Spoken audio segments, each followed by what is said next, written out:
All right, hello everybody. Welcome to today's webinar, Move It to Lose It, Exercise 101 and How to Make Exercise Work for You. I will hand it over to Coach Katie Jo here in just a second, but just a couple of items to take care of first. We will hopefully have time for some questions at the end of the presentation, and you can type those into the question box in the lower portion of your control panel. We will be posting a recording of the webinar online, but if you would like a copy of the presentation in PDF format, or if your question does not get answered today, please email our support inbox, which will be shown at the end as well. All right, let's get to it. Here is Katie Jo.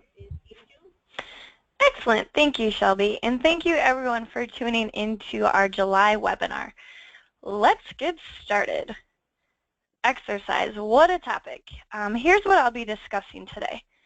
We will cover the different types of exercise and what the recommendations are for each, the importance of exercise recovery, how exercise impacts the biometrics tested on your HealthCheck 360 screening, how to fit exercise into your schedule, and how to make your routine stick. I will also brief over some frequently asked questions regarding exercise. As Shelby mentioned, if time allows, I will also do my best to answer any questions that you may have. Also, before we do get started today, HealthCheck 360 would just like to remind everyone that it's always important to check with your primary care physician before making any sort of major lifestyle change. Okay, let's get started. So there are three main types of exercise we'll discuss today. First, cardiovascular exercise, frequently shortened to cardio, refers to activity that works large groups of muscles rhythmically and therefore increases your heart rate. Examples of cardiovascular exercise include running, jogging or walking, swimming, hiking, bike riding, dancing, skiing, and kickboxing. The next type would be strength or resistance training, which are weight-bearing exercises. Examples of strength or resistance training include weightlifting, bodyweight calisthenics like squats, push-ups, lunges, etc., as well as using strength resistance bands or kettlebells. An interesting side note regarding strength training, your tendons and ligaments are also strengthened as a result of this type of exercise. It's not just your muscles that grow bigger and stronger. So as you may know, tendons are what attach our muscles to our bones, and ligaments attach bones to bones. Cardio exercise has been commonly referred to as aerobic and resistance training as anaerobic. However, either type of exercise can actually be both aerobic and anaerobic, depending upon the intensity and duration of which it is performed. Aerobic means with oxygen. During this type of exercise, the body uses oxygen as fuel. In contrast, anaerobic exercise, meaning without oxygen, breaks down sugars as fuel. Oxygen alone is not enough. So for example, a long, slow run would be considered aerobic exercise, while more intense, short bursts of sprinting would be anaerobic. Lastly, flexibility. Stretching is an important part of any exercise regimen.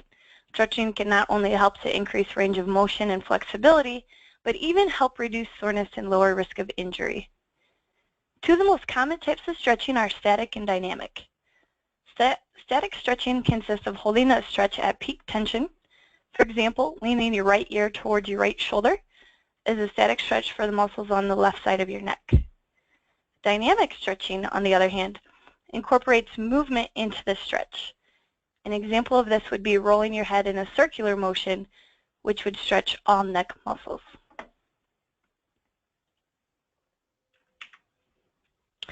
So one of the biggest questions surrounding exercise may be, what exactly should I do? A complete exercise session will include a warm-up, a conditioning session, a cool-down, and a stretch. So first, the warm-up. This should take approximately 5 to 10 minutes. Rather than switching straight from a sedentary activity to an intense workout, take a few minutes in between to ease the transition. A warm-up may be a brisk walk, a light jog, maybe some jumping jacks. The idea is to gradually increase your heart rate. Next, you will move into the conditioning part of the workout, which will consist of either the cardio exercise, the strength training, or maybe a combination of those two. Use the FIT model to help develop your workout program. FIT stands for frequency, intensity, type, and time or duration.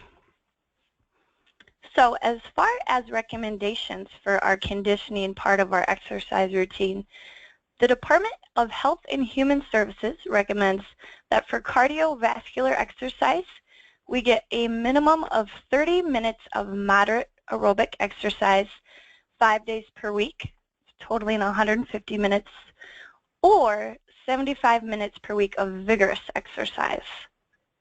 How do you know for sure if you're doing moderate exercise or vigorous? We recommend trying the talk test. If you are able to hold a normal conversation, you are likely engaging in light or moderate activity. If you are not able to speak more than a few words without stopping to take a breath, you are likely engaging in vigorous exercise. For strength or resistance training, the Department of Health and Human Services recommends to train the major muscle groups 2 or more days per week. So what are the major muscle groups?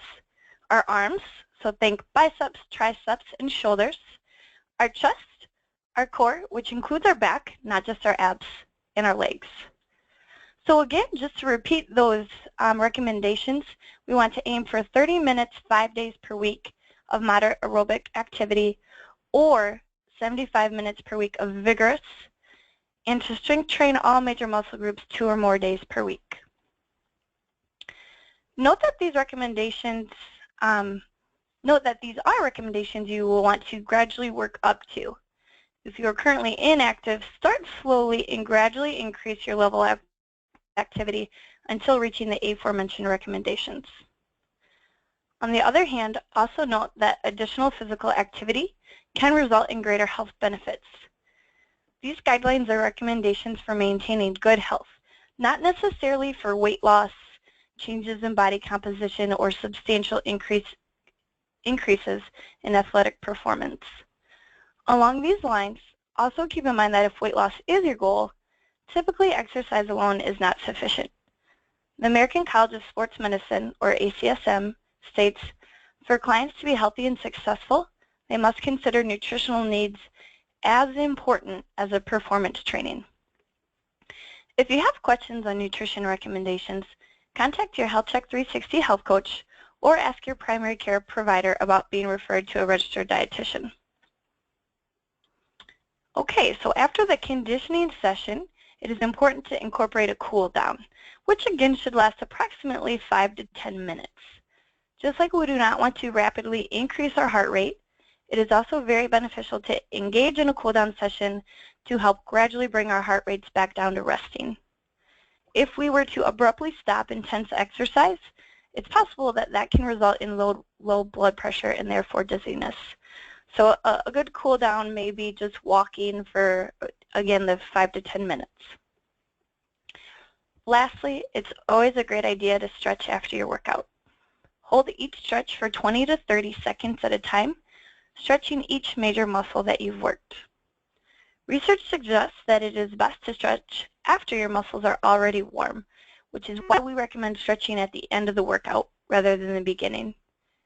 A common metaphor here is to think about stretching cold taffy, which would snap, versus stretching taffy that is warm, which stretch.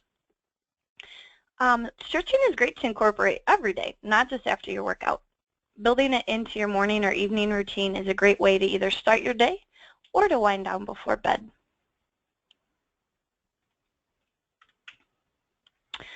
So now we know what the actual exercise guidelines are. Another really important factor to consider is recovery. Unfortunately, recovery from exercise is something that is often overlooked, but extremely important for several different reasons. Proper recovery helps us to get more out of our workouts and can help to keep us feeling great. Also, our muscles actually repair and get bigger and stronger while at rest after our workouts, not actually during the workout itself. So there are several key factors to great recovery, including the following. First and foremost, sleep. Human growth hormone is naturally secreted while we are in our deep stages of sleep, stages 3 and 4. This hormone helps to repair our muscles. Getting enough sleep can also ensure we have the energy to get in a good workout. And of course, sleep is another one of those key pillars of living a healthy lifestyle.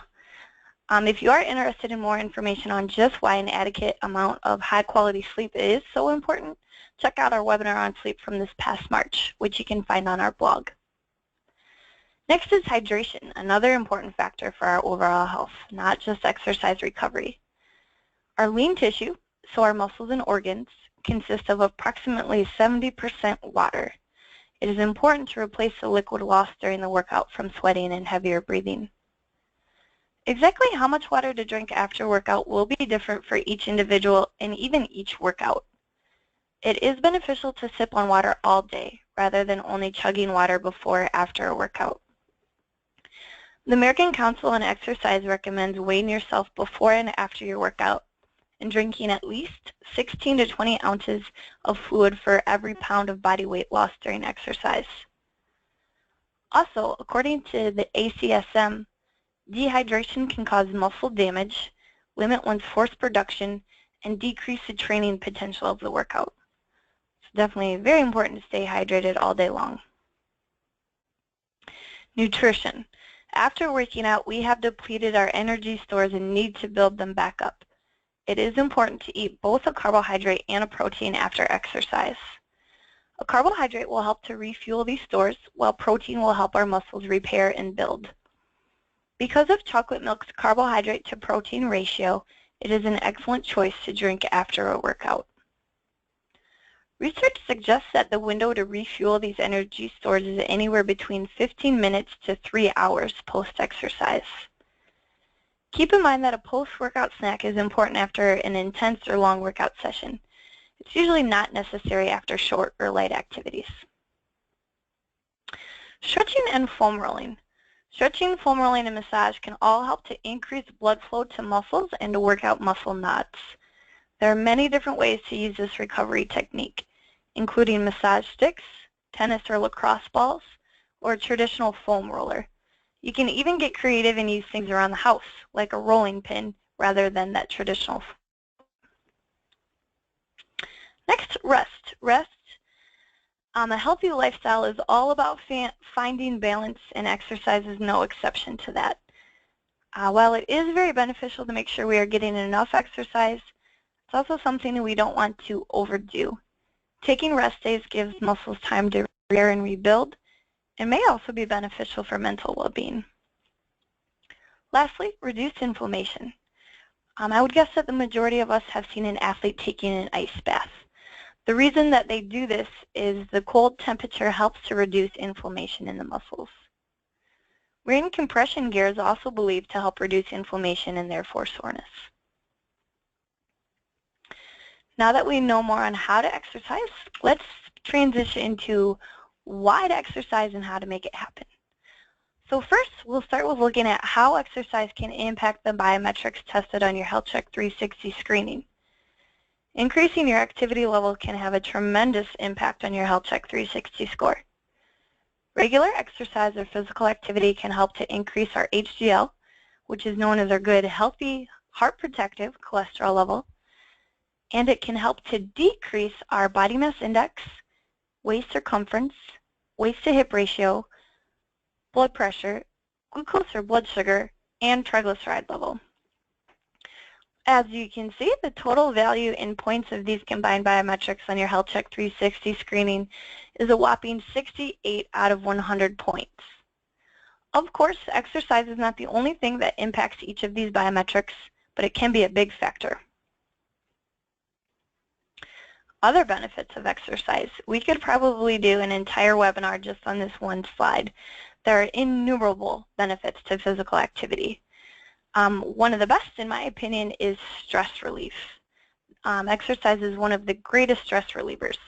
According to the ACSM, exercise training has been shown to reduce depression, overall stress, as well as hostility by 50 to 70%. Researchers at the University of Vermont suggest that just 20 minutes of exercise can boost your mood for up to 12 hours.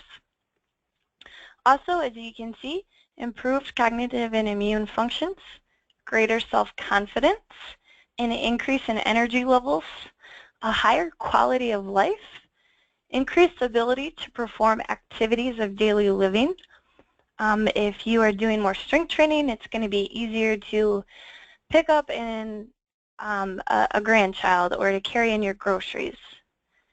A lower resting heart rate, which basically means that our heart is becoming more efficient and can pump the same amount of blood with less beats per minute.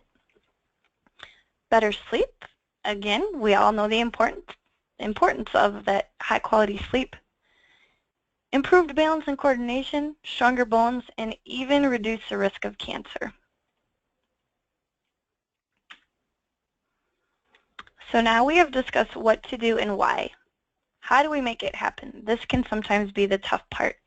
Many of us struggle to find the time to exercise.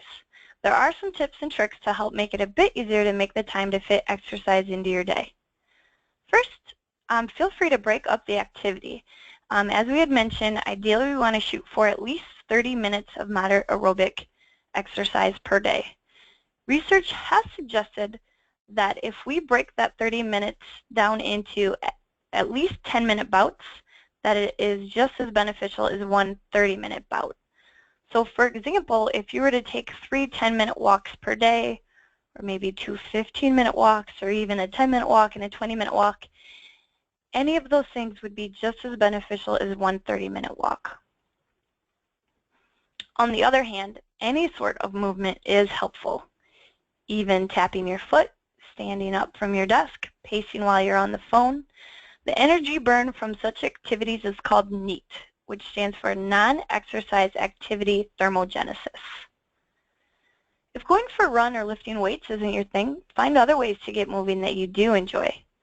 Some of our favorite non-conventional ways to increase our heart rate here at Health Check 360 include jump roping, dancing, rollerblading, and using the monkey bars at the playground.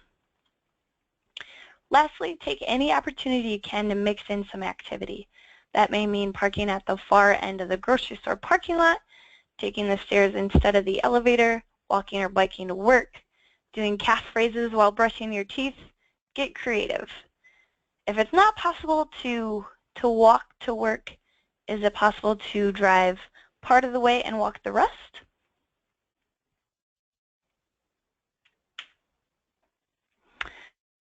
To make your routine stick. So exercising on a regular basis is typically easiest when you've gotten yourself in a good routine. How can you do that? Here are some tips. First, set and write down SMART goals. A SMART goal is specific, measurable, attainable, realistic, and time-bound. An example of an exercise-related SMART goal would be to walk briskly for 30 minutes or more 3 days per week through the end of the month. Next, track your activity in whatever way that works best for you. That might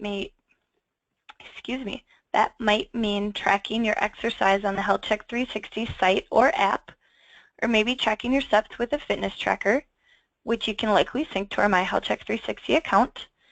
Tracking might even be as simple as putting an X on the calendar on days you reach your goal, or writing down your activity in a notebook.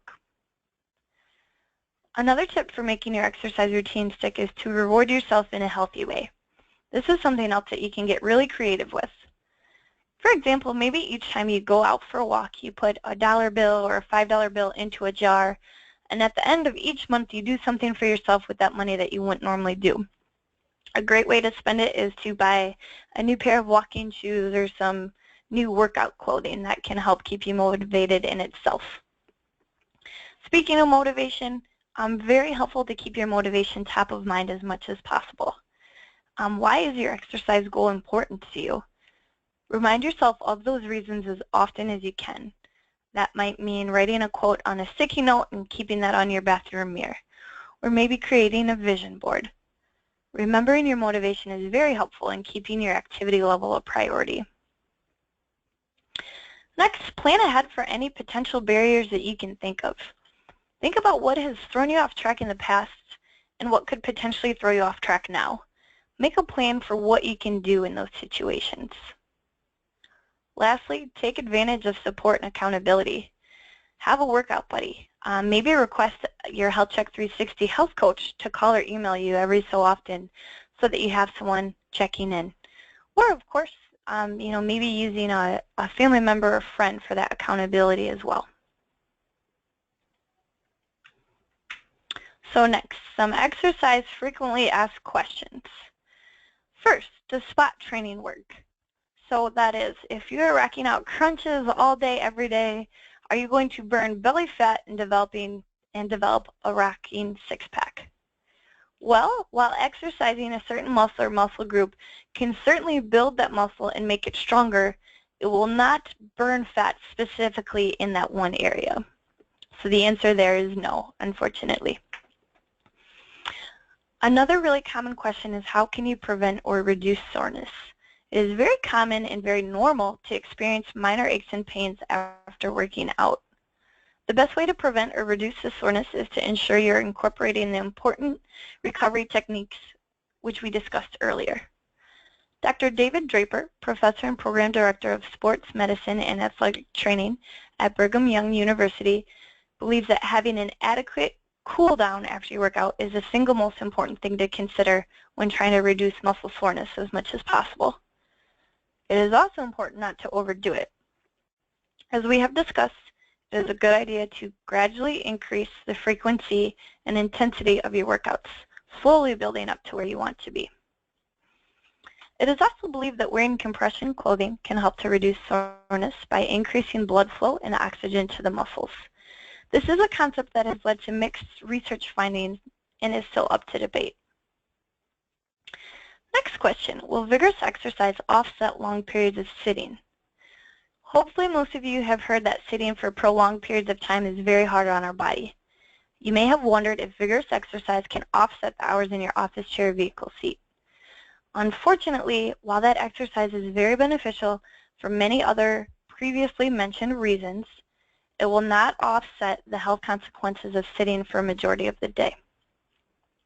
However, research from the University of Utah School of Medicine found that people who got up and walked for just 2 minutes every hour did have a 33% lower chance of mortality over a 3-year period.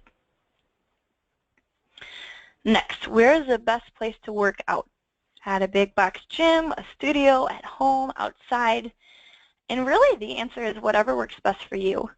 Some people find that they are much more motivated and likely to get up and get a good workout if they're at the gym, while others know that they are much more likely to actually do their workout if they do it from the convenience of their own home.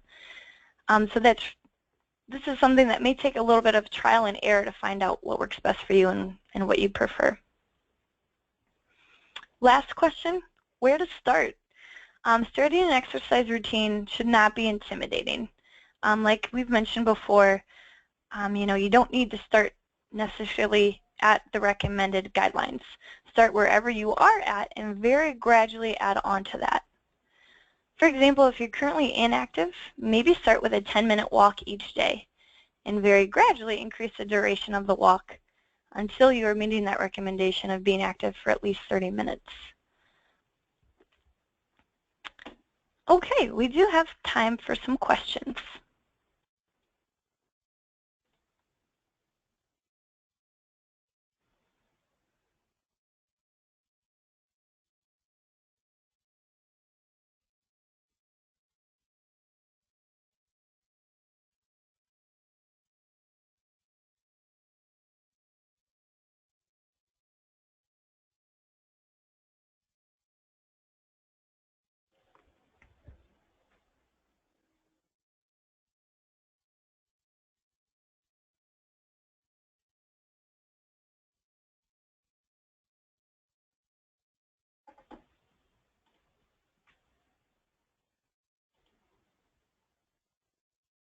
All right, it sounds like I must have covered everything really well. We're not receiving any questions here. Again, if you do have questions, contact us. You can call us at that phone number listed there. You are also able to email the support inbox at healthcoach@healthcheck360.com. And you can also find us on our 3 social media sites, Facebook, Twitter, and Instagram. Thank you for your time and attention this afternoon. Please join us again next month in August for our webinar on how to be healthier on the go.